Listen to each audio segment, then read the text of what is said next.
All right, so we're working on constructing models. This is the B version. Number one, we have a table, n and f of n. Again, you can think about this as like x and y. The f of notation always represents the y value. Me personally, I always like to redo my chart. I don't know why, but I like to kind of redo it up and down.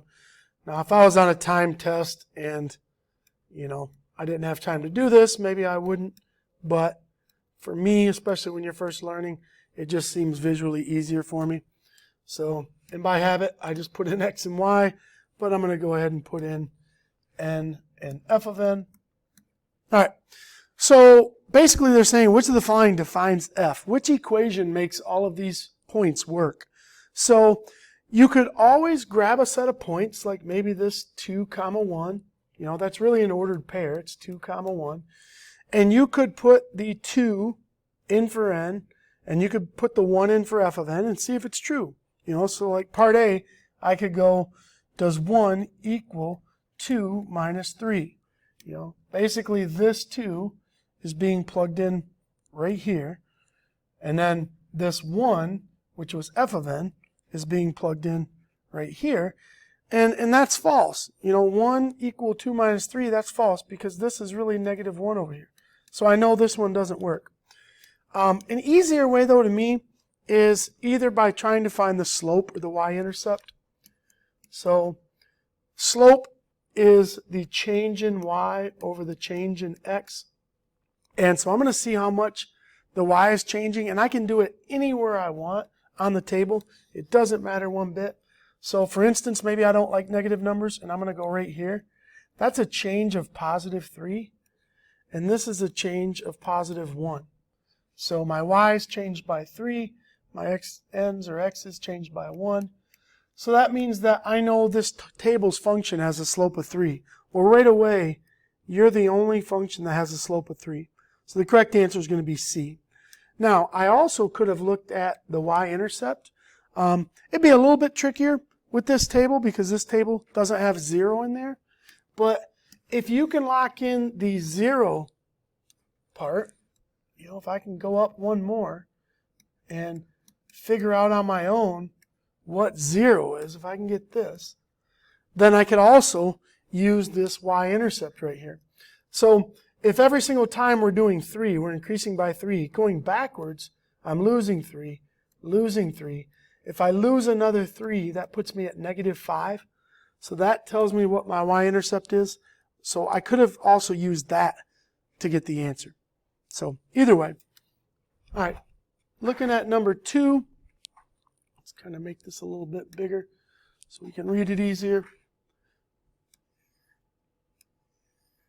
So number 2, the cost of using a telephone in a hotel meeting is 20 cents per minute. Which of the following equations represents the total cost in dollars for hours? So that's the tricky part of this problem. This isn't too bad. 20 cents per minute is 0.20 times every minute. That's how you would interpret 20 cents per minute. I'm going to multiply 20 cents times every minute. But instead of a minute, if we're talking hours, we got to remember that if you're talking an hour, that's 60. All right, so you're going to be taking this 0.20 and you're going to be timesing it by 60. And that will give me my hours. So the correct answer here is going to be A. Now, you also could have just said, well, how much is it going to cost for an hour? Just think about this. If you just want to go 20 cents per minute, all right, and you want to figure out how much that would be an hour, you times that by 60, and it looks like it would be $12 per hour, right? So $12 for 1 hour. So if I go over here and I put hour equals 1 in, I should get an answer of 12 if it's right. So when I go through here, if I put a 1 in there, 0.20 times 60 times 1, that gives me 12, so that's right. I'll just do another one to show you it's not. If you put 1 hour in here, that's going to end up being 20 cents plus 60. That's going to be $60.20 for an hour, which is kind of outrageous. So it's not going to be that one. And when you plug it in these other ones, the exact same thing happens where it's not going to work out for you. You're going to get the bad number. All right, number 3. So it looks like we have another table, very similar to number 1, but the problem is we don't see, like it isn't going in order 1, 2, 3, 4, 5. So again, like one of the kind of advanced tips I look at is I see the answers and how they discriminate from each other. So like I notice that they all have a different slope. So if I can lock down the slope, I can get the right answer. Now, if I saw 2 or 3 choices with the same slope, I might look over at the y-intercept. And on this one, actually, they're all different. All the y-intercepts are different, and all the slopes are different.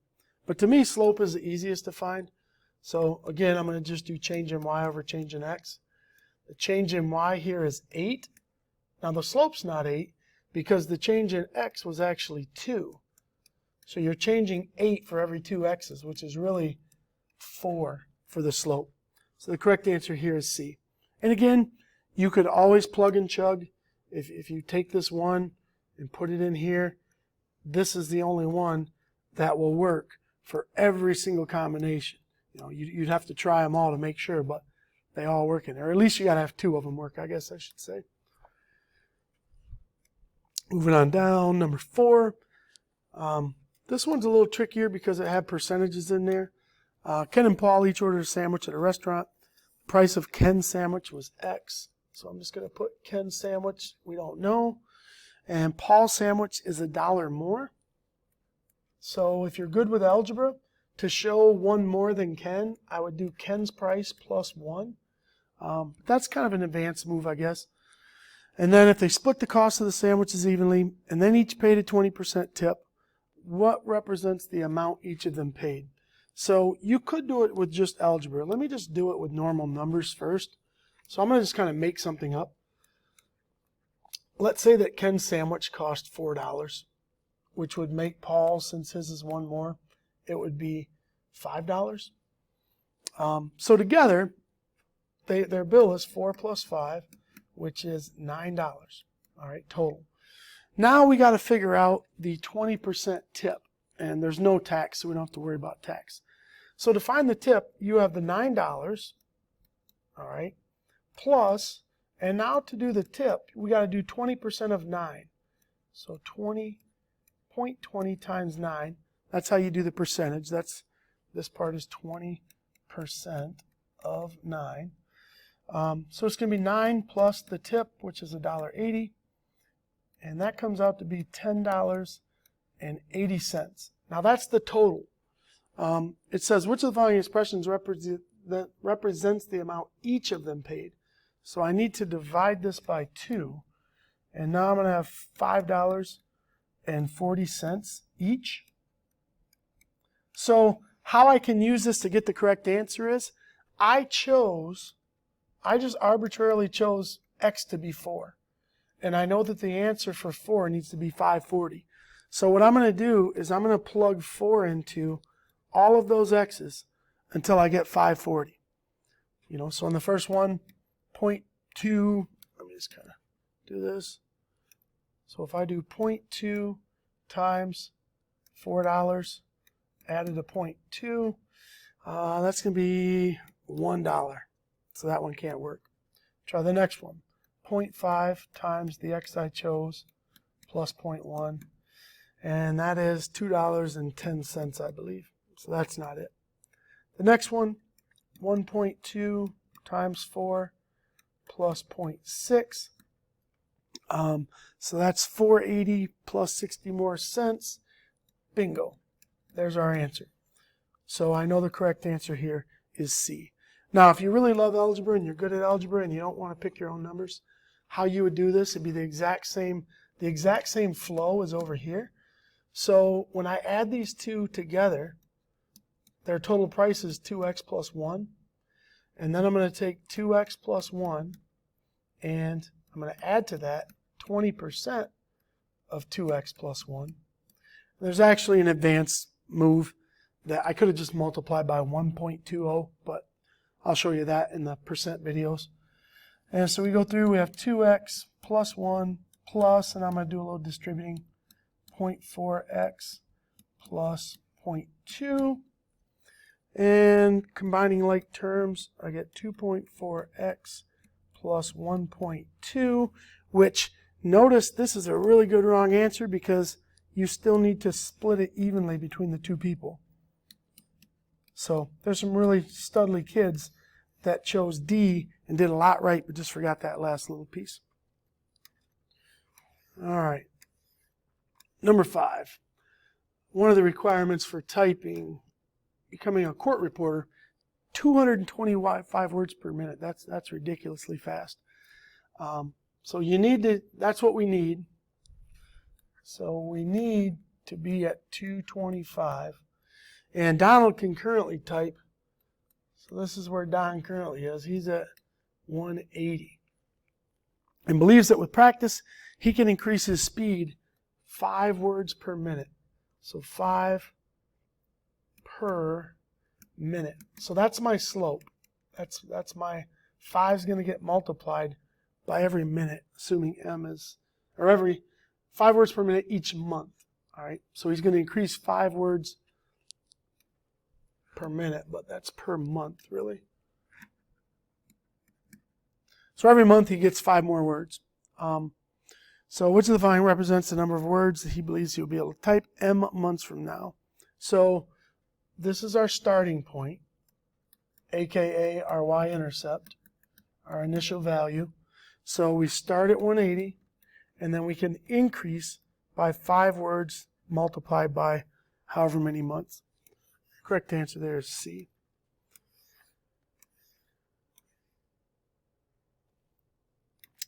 Six is a beast. 6 is a rough problem.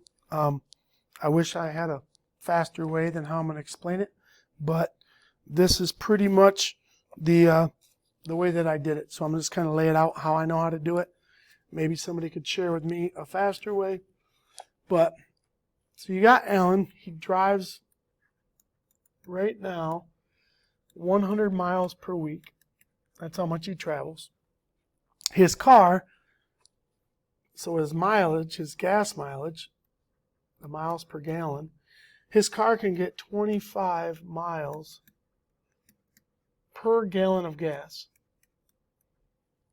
And he'd like to reduce his weekly expenditure by $5, so he spends a certain amount per week, which we don't know. And he wants to reduce that by $5. Assuming gas costs $4 per gallon. All right, so the gas cost is $4 per gallon, which is ridiculously expensive. Which equation could be used to find out how many fewer miles? So ultimately, we need to know how many fewer average miles he should drive to achieve the $5 savings. So first thing I'm going to do is I'm going to use these two numbers together here. If he gets 25 miles per gallon and he's got to drive 100 miles, when you divide those two, we're going to figure out that he needs 4 gallons per week.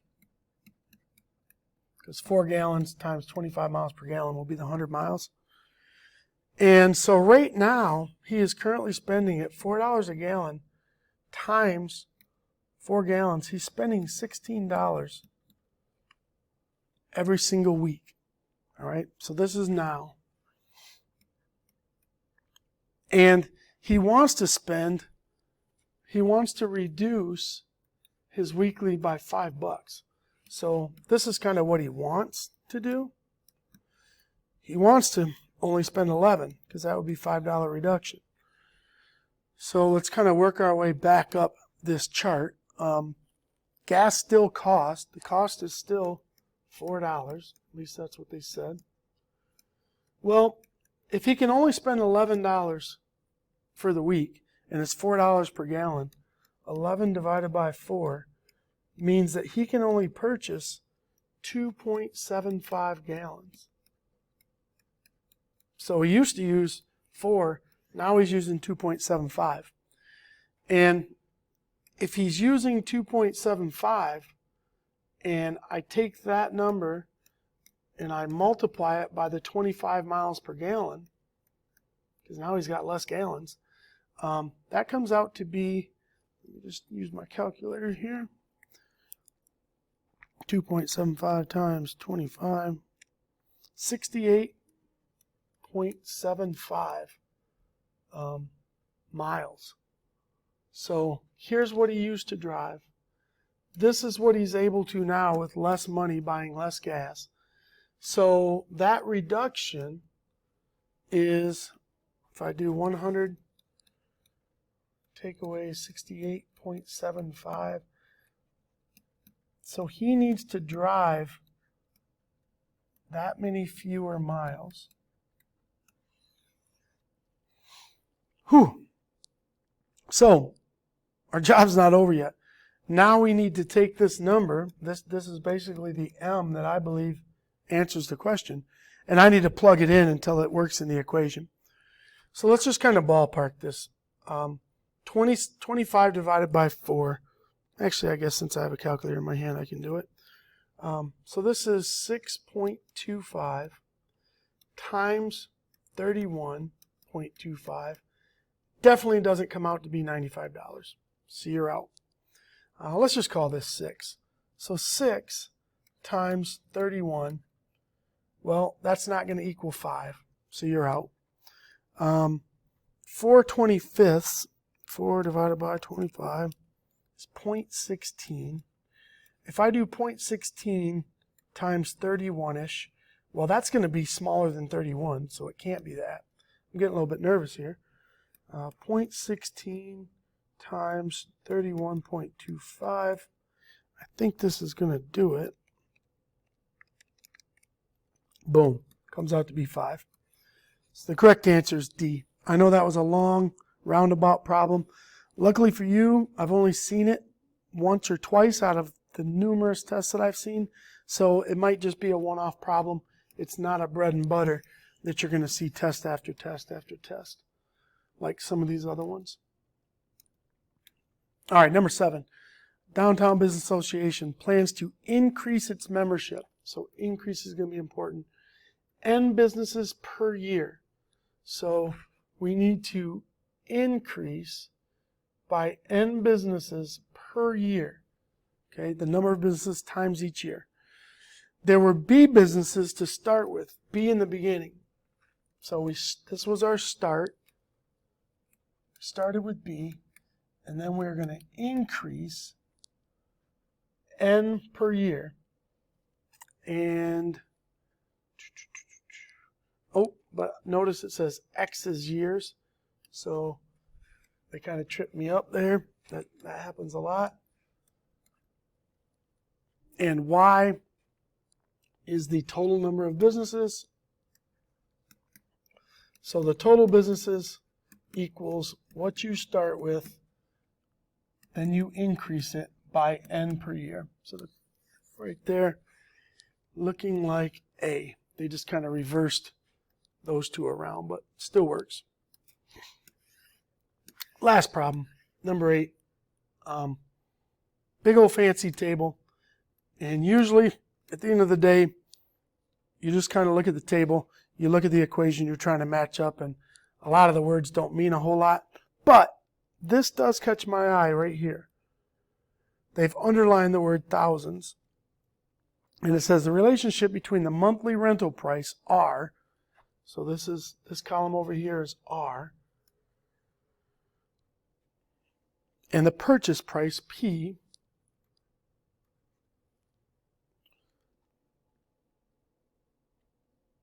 can be represented by a linear function. Which of the following represents the relationship?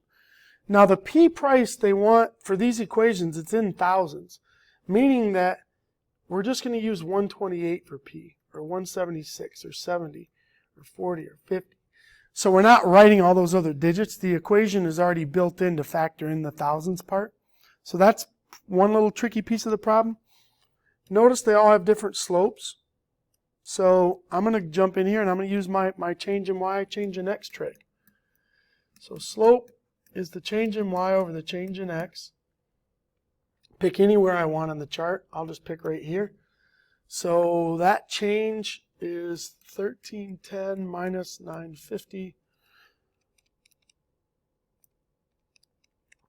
360. over my change in x for that same interval is 176 minus 128, which is, I think, 48. 176 minus, boom. Divide those two out, and my slope is 7.5. So right away, kind of locks me in down here. Correct answer is D.